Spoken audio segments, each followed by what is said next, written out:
एक ओंकार Satnam.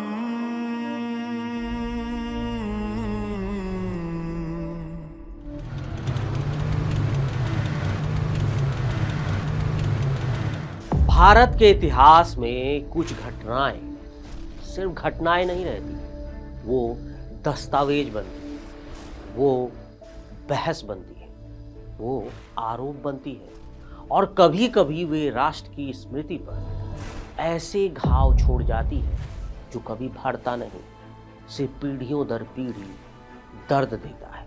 Operation blue star ऐसा ही एक अध्याय है।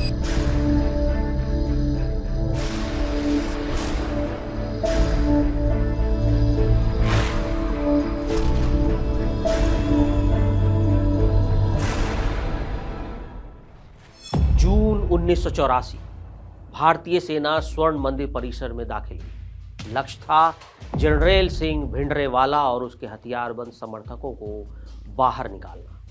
लेकिन इतिहास में जो दर्ज हुआ वो सिर्फ एक सैन्य कार्रवाई भर नहीं थी, वो बना एक लोकतांत्रिक राज्य की राजनीतिक विफलता का काला अध्याय और एक ऐसा मोड़ जिसने भारत की राजनीति, पंजाब के समाज और सिख स्मृति तीनों को हमेशा के लिए बदल दिया।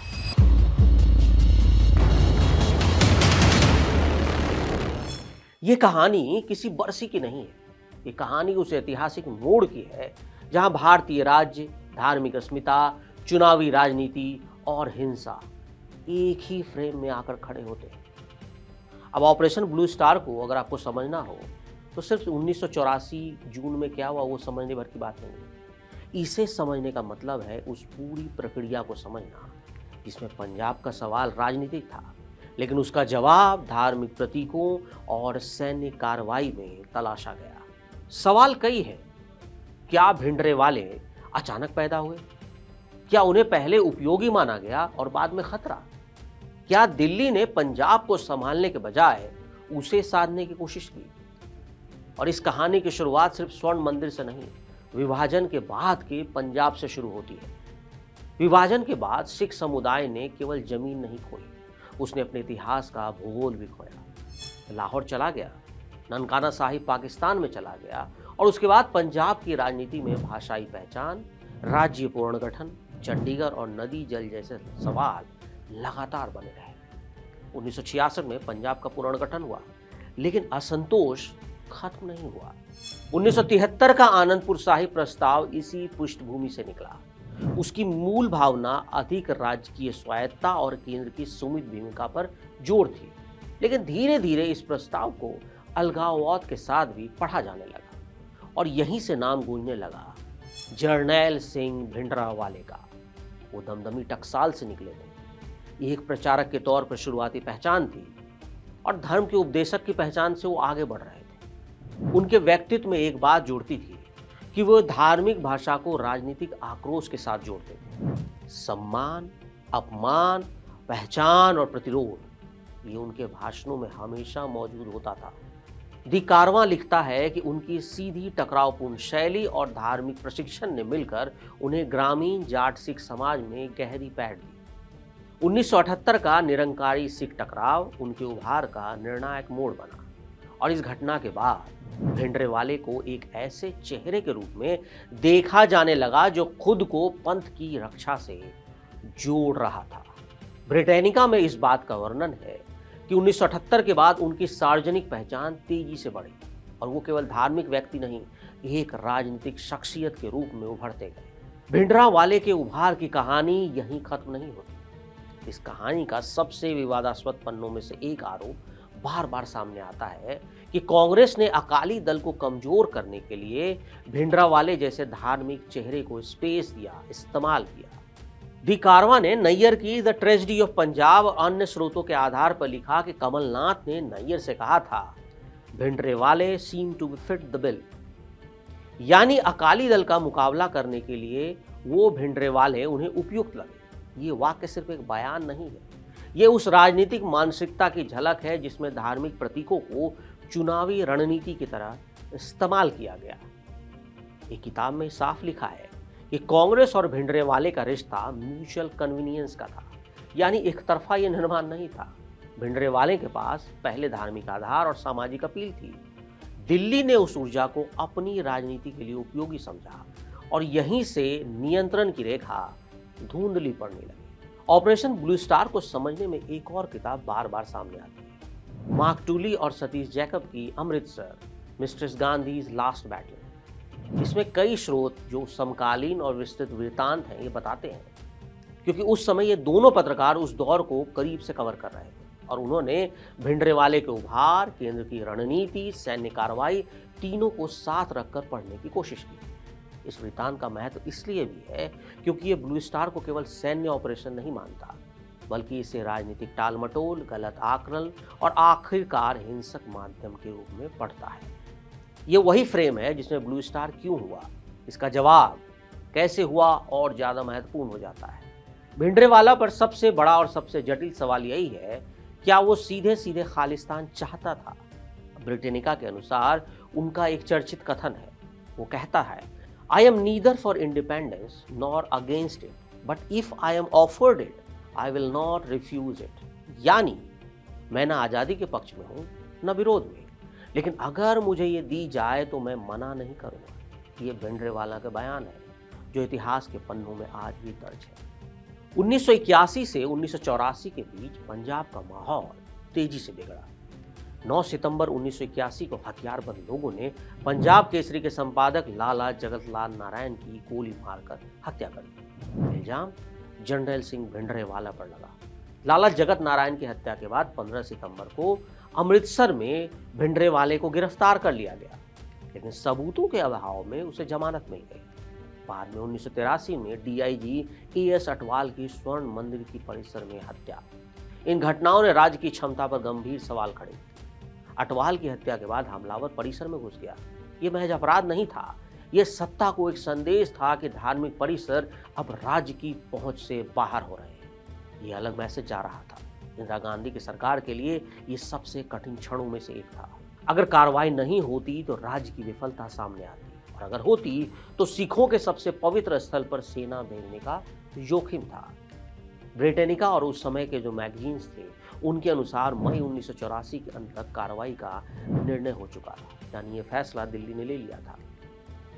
और 2 जून 1984 को इंदिरा गांधी ने एक रेडियो संदेश में कहा, don't shed blood, shed hatred, यानी खून मत बहाओ, नफरत को बहाओ। लेकिन जमीन पर हालात इससे उलट दिशा में जा चुके थे, क्योंकि सेना ने पंजाब में घेरा कसना शुरू कर दिया था। संचार लाइनों को बंद किया गया, आवाजाही पर रोक लगी और पूरे राज्य को एक नियंत्रित कंट्रोल सैन्य जोन की तरह ट्रीट किया जाने लगा। सेना के 9th बटालियन गोल्डन टेम्पल की ओर बढ़ी और इससे पहले 3 जून को पाकिस्तान से लगी सीमा को सील कर दिया गया। 4 जून तक लड़ाई तेज होने लगी, भीषण हो गई और परिसर के भीतर या आसपास बचे जो ऊंचे पॉइंट्स थे, जैसे रमगढ़िया बूंगे, पानी की टंकी और दूसरे मजबूत ढांचे, वो सब फायरिंग की जद में आ चुके थे, क्योंकि सेना को लग रहा था कि इन्हीं ऊंचे पोजीशन से अप्रोचिंग ट्रूप्स पर भारी गोलाबारी हो सकती है। और सबसे बड़ा सवाल था कि अंदर टैंक और उन जगहों पर टैंक कैसे पहुंचे और क्यों। शुरुआती सैन्य योजना के अनुसार टैंकों की भूमिका सीमित रखी जानी थी। मार्क टूली और सतीश जैकब के विवरण के मुताबिक टैंकों का इस्तेमाल रास्ते पर आने वाली गोलीबारी को दबाने, सैनिकों को कवर देने और एग्जिट्स को नियंत्रण देने के लिए सोचा गया था।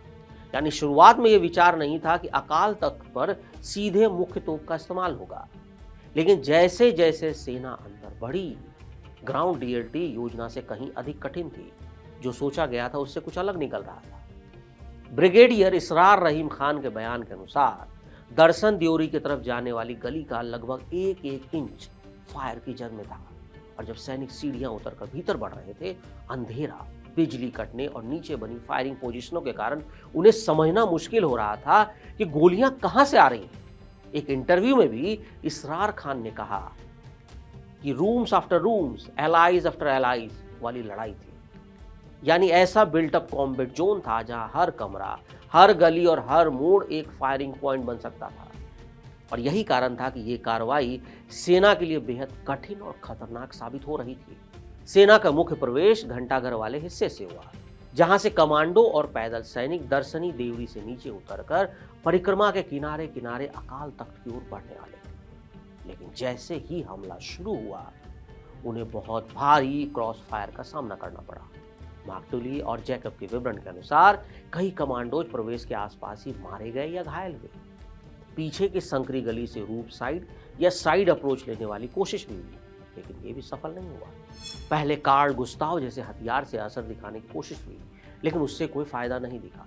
तो जब ये साफ हो गया कि कमांडो और इन्फेंट्री अकाल तख्त के नजदीक पहुंचते ही भारी नुकसान झेल रहे हैं, तब फैसला हुआ टैंकों को आगे लाने का और उनके मेन गन का इस्तेमाल का फैसला। टली और सतीश जैकब के अकाउंट के अनुसार भारतीय विजय टैंकों की 105 mm की मुख्य तोप ने अकाली तख्त को गंभीर क्षति पहुंचाई। और यही वो क्षण था जिसने इस पूरी कार्रवाई को सिर्फ सैन्य ऑपरेशन से कहीं बहुत बड़ा प्रतीक बना दिया, क्योंकि सिख धार्मिक और भावनात्मक स्मृति में अकाल तख्त पर हुआ ये विनाश सबसे गहरी चोट के रूप में दर्ज हुआ। सेना के शीर्ष अधिकारियों का कहना था कि उन्हें साफ निर्देश दिए गए थे कि हरमंदिर साहिब को अगर संभव हो तो कोई नुकसान ना पहुंचे, और अकाल तख्त को तो बिल्कुल भी ना, कम से कम। लेफ्टिनेंट जनरल सुंदर जी ने बाद में कहा कि आदेश था कि with no damage if possible to the Harmandir Sahib, as little as possible damage to the Akal Takht. और लेफ्टिनेंट जनरल रंजीत सिंह दयाल ने कहा कि पूरे ऑपरेशन में मिनिमम फोर्स का सिद्धांत लागू होना था, लेकिन ग्राउंड कमांडोज के बयान बताते हैं कि लड़ाई उम्मीद से अधिक कठिन साबित हो रही थी। इसरार रहीम खान के अनुसार जवानों को मंदिर के पवित्रता का ध्यान रखते हुए आर्मी बूट्स तक उतरवाकर उन्हें रबर कैनवास शूज पहनाए गए थे। उन्हें यह भी कहा गया था कि धार्मिक ढांचे की ओर सीधे फायर से बचा जाए। लेकिन जैसे जैसे कैजुअलिटी बढ़ी, सुबह होने से पहले कार्रवाई खत्म करने का दबाव बढ़ने लगा, वैसे वैसे भारी हथियारों का इस्तेमाल जरूरी समझा गया। इसरार खान साफ कहते हैं कि यही वजह थी कि टैंकों को लाया गया। बीबीसी के 6 जून 1984 की रिपोर्ट में शुरुआती मौतों की संख्या 300 बताई गई, लेकिन बाद की रिपोर्टों और दूसरे स्रोतों में संख्या इससे कहीं ज्यादा थी। ब्रिटेनिका के अनुसार सरकारी पुष्टि में 80 से अधिक सैनिक और सैकड़ों अन्य लोगों की मौत की बात कही गई। और आखिर में जब ऑपरेशन ब्लू स्टार खत्म हुआ तो ये साफ था कि लड़ाई सिर्फ इमारतों के भीतर नहीं, बल्कि लोगों के दिल में एक गहरी दरार पड़ चुकी थी। उसी वक्त प्रधानमंत्री इंदिरा गांधी ने कहा था कि अब सबसे जरूरी है लोगों के दिलों पर लगे घावों को भरना, लेकिन इतिहास गवाह है कि ये घाव आसानी से नहीं भरे। जो एक सैन्य कार्रवाई के तौर पर शुरू हुआ वो धीरे धीरे एक ऐसे राष्ट्रीय जख्म में बदल गया जिसकी गूंज आने वाले दशकों तक सुनाई देती है। सालों बाद भी इस फैसले पर सवाल उठते रहे। पूर्व गृह मंत्री पी चिदम्बरम ने भी कहा कि ऑपरेशन ब्लू स्टार सही तरीका नहीं था और इसकी कीमत इंदिरा गांधी ने अपनी जान देकर चुकाई। और शायद यही इस पूरी घटना की सबसे बड़ी सच्चाई है कि कुछ फैसले उस वक्त भले जरूरी लगे, लेकिन उनका असर समय से ज़्यादा लंबा होता है। ऑपरेशन ब्लू स्टार सिर्फ एक ऑपरेशन नहीं, बल्कि एक सबक है जिसे समझना आज भी उतना ही जरूरी है जितना 1984 में था।